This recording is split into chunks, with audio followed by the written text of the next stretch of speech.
Welcome back to another video. If you guys live in a place like where I live, where they gravel the roads in the winter, you know your bumper gets chipped up really easy. Today I'm going to show you guys how to fix that relatively easy, and I've done this a couple times. It works out quite well. I have a spare hood in one of those, in that box from when my car got hailed on. I actually did a rock chip repair before it got hailed on, and it actually worked pretty well. I'm gonna be pretty much doing the same process as I did last time. You guys didn't see that because that was over a year ago. I will be using some other techniques that I looked at online before from the auto detailing subreddit and a couple other forums and stuff, just to figure out the best way to do it, or what I think is the best way. You guys are probably wondering why I'm doing it right now. It's August, it's halfway to winter again. The reason is because we're putting something on my bumper very soon, actually the next video, so stay tuned for that. And if you're watching this video after that video, there will be a card right in the top right for you guys. Looking at my bumper, you can tell it's taken some punishment from the Alberta roads.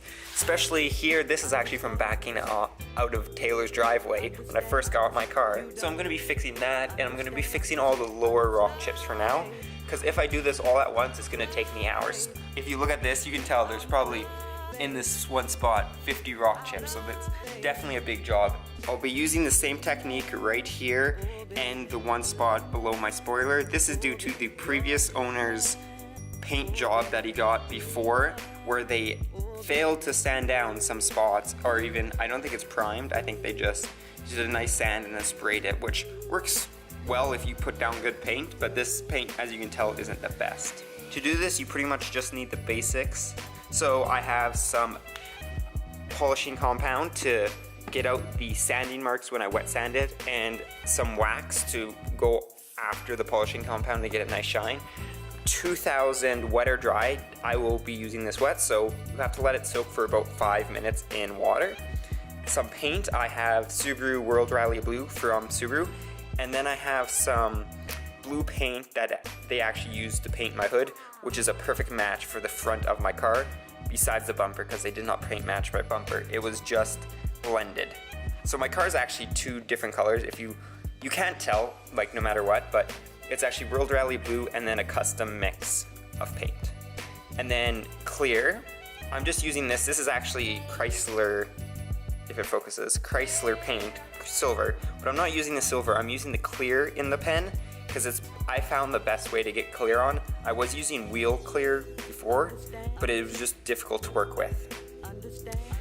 And then a couple things to get the paint down, so just some bottle caps to put the paint in so you're not dipping out of the bottles themselves. A couple little tiny brushes, toothpicks so you can dab the paint on.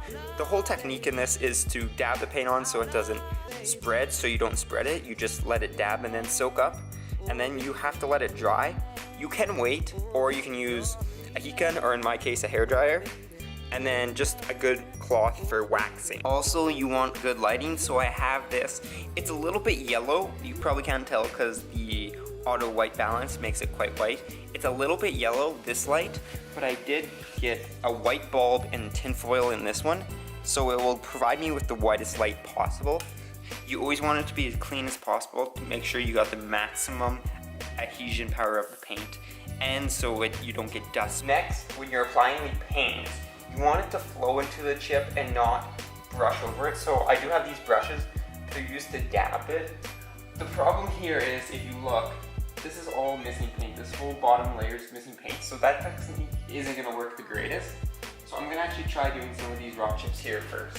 You can still see the gray paint under the rock chip, so what I'm going to do is put a second coat of paint on, and hopefully that will darken up the paint. Since the paint is a water-based paint, you do want to add clear, or all your work's going to disappear for nothing once it rains. So what I'm using, as you guys have seen before, is just some Duplicolor, whatever color you have, but use the clear side, and it has really good clear and a really easy applicator, so definitely recommend using this. You are going to have to brush it on now, since it should be flush, as you noticed with this one. If you have a small rock chip, that process will work perfectly. Adding a couple coats will just layer it perfectly, and then when you clear it, it should level right out and be pretty much perfect with your paint. But if you have a bigger rock chip, like some of mine back here, you will have to wet sand it and get it nice and smooth. That is what I'm gonna show you right now with a bigger rock chip before I attempt to do this whole bumper. Since I'm at showing you guys the sanding process, I thought I might as well do the worst one, my side skirt. It's a fairly large patch of missing paint that we're gonna have to coat. First, I'm actually gonna sand it with 1000 grit sandpaper just to get the edges nice so it doesn't flake off anymore. So by sanding it down with the 1000, I'm actually getting the old repair job off too that failed. So you can see right here. After you're done, wipe off any residue left over from sanding. Then it's pretty much the same process. I'm not gonna be using a toothpick here because there's so much paint required. I'm actually gonna be using the brush that is on here.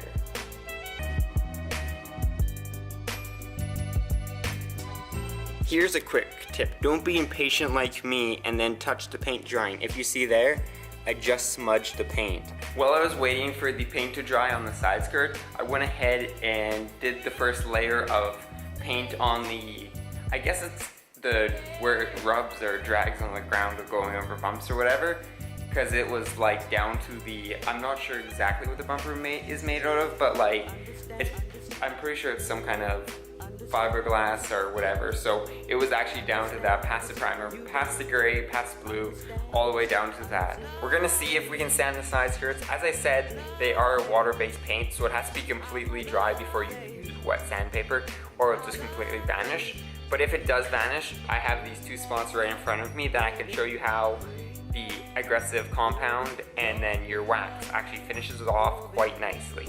Okay, here goes nothing. So I've had my sandpaper sit in a bucket of water for over 5 minutes, but you definitely want to let it sit for at least 5 minutes. And then you'll just take your wet sandpaper right out of it and start to sand. Let's see if this works. As you can see, that is not what we wanted. So what it's doing is causing like a little ripple effect.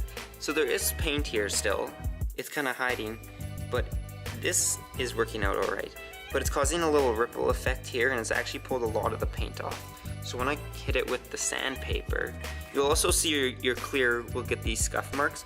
That you can polish out, that's why we have this compound. But it also, see there, it also pulls off the chunks of paint. So that means it was too wet when I sanded it.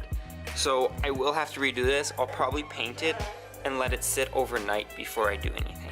This is a proper example of what it should look like when you've got your touch-up done. So the paint looks almost exactly the same. This door was only blended, so I was expecting a little more difference, but it turned out quite well. What I'm gonna do first, and this isn't really a recommended step in the guide, but I like to do this, it's what I did on my hood, is I actually sand down the clear with my wet sandpaper just to get it really nice and smooth, because I can feel a little bit of bumps here. So you take your wet sandpaper and just gently sand it. Now you can see the touch-up spot is the same kind of texture. You should be able to tell that it's all scuffed up around it. There's a little shiny spot here. That means it's not quite smooth, and actually you could also feel it. Now you want to take your compound. I'm just using a polishing compound. I did have a harder compound, but it actually dried up because the lid wasn't on. So as you can see, it's already much shinier than it was before. It's not perfectly shiny, but it is much shinier. And actually you can tell better in the camera than my eyes. I think it's just the lighting. So once again, I'm gonna take this, and pretty much you just have to do it over and over till you get it nice and polished. So it turned out relatively well. I think I might have took a little clear off of where I actually wanted it and left some on where I didn't when I sanded it, but it looks all right. Still see it a little bit, but it was much better than it was. So unfortunately this video didn't go as well as I planned. I actually planned just to do the bumper, but I thought might as well try that side skirt, and sometimes stuff doesn't work as it wants to. So I hope this kind of helped you guys if you guys were looking on how to fix some paint chips, because it did work, especially on like the bumper where I didn't have to put the clear and sand it. It was just the sanding part kind of got me. I should have been more patient, I guess, maybe let it dry overnight. That probably would have been the best. As I demonstrated here, it definitely takes time to perfect something and you need time to learn and figure it out. That said, so don't be discouraged when you can't get something to work. This is my third time doing paint chip repair and it's still nowhere being perfect. I could go to a shop or whatever, but it's kind of not the thing with this project daily. It's something that I can learn with. I also have other spots. I'll actually take you guys around and show you all the other spots I'm gonna fix. So we have the bumper still, there's a lot of rock chips.